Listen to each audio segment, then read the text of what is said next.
Okay, I have to admit I'm a little excited. We're coming up to a pretty complicated, exciting part.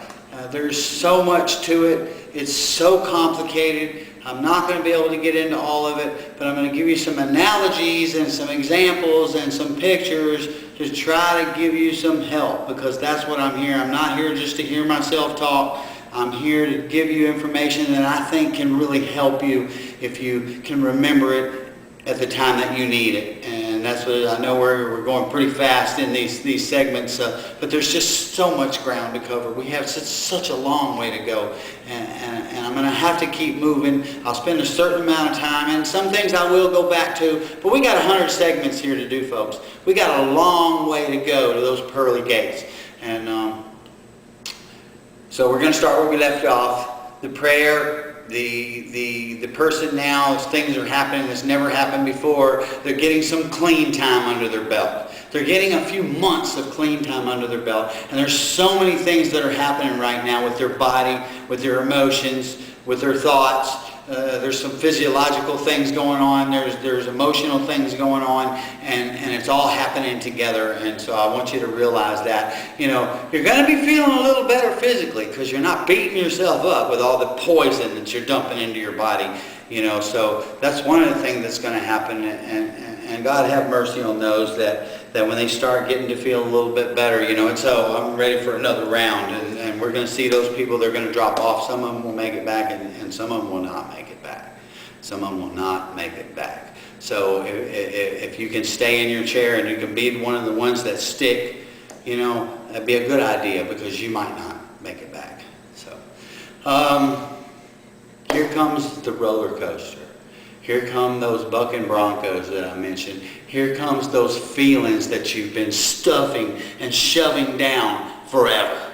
They're there. They didn't go anywhere. Just because you didn't deal with all these different situations and probably complicated matters, and you made them as worse as they can be by all the things that you did in your addiction and your alcoholism and your behavior. We've done things that we just really wouldn't want to tell anybody. We lowered ourselves to a place that we would never want anybody to know. And so we've got all of those feelings of guilt and shame and remorse and just all those things over the years. It's all there. It's like a geyser. It's like an old well geyser that's just going to blow black crap all over us. And it's going to make us feel pretty bad. We're going to have to start facing some of that. But you're going to be feeling better physically, and here come your emotions. Now, I wouldn't go get diagnosed at this moment, because most of us would probably get diagnosed as bipolar, because it's going to be an up and down. It's going to be an up and down situation. It's like our feelings are like a light bulb that's trying to come on, and it's just going burp, burp, burp, burp, burp. All the chemicals in our brain and everything, they're trying to normalize. They're trying to come back, and you're going to get spurts of feelings. In the beginning, most of it's bad. Most of it's bad because that's what we've built.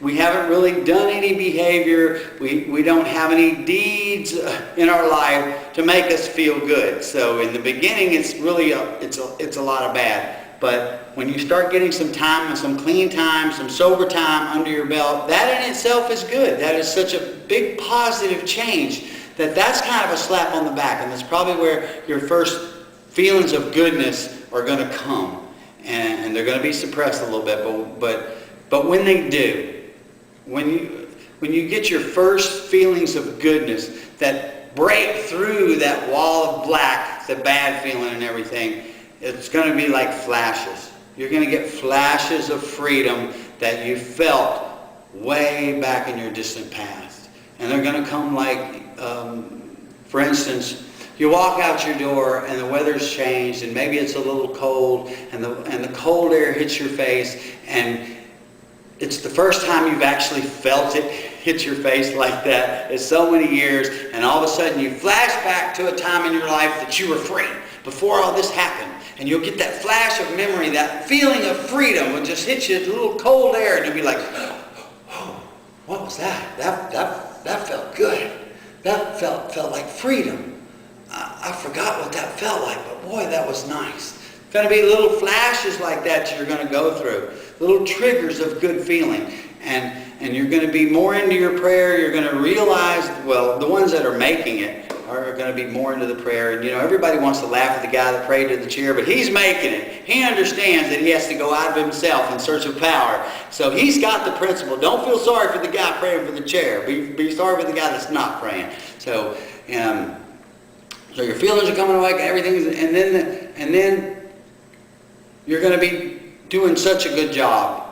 You're going to start feeling like you might make it, and then you're going to skyrocket. It's going to blow up. You are going to shoot for the stars. Your good feelings are finally going to wake up. That bulb is finally going to come on, and it is going to be bright.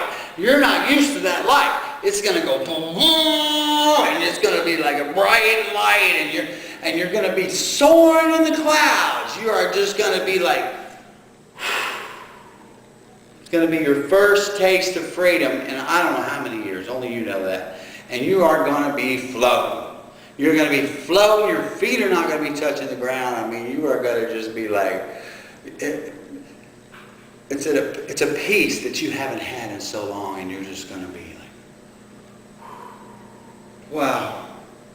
So this is the peace that everybody's talking about. And you're going to experience that peace.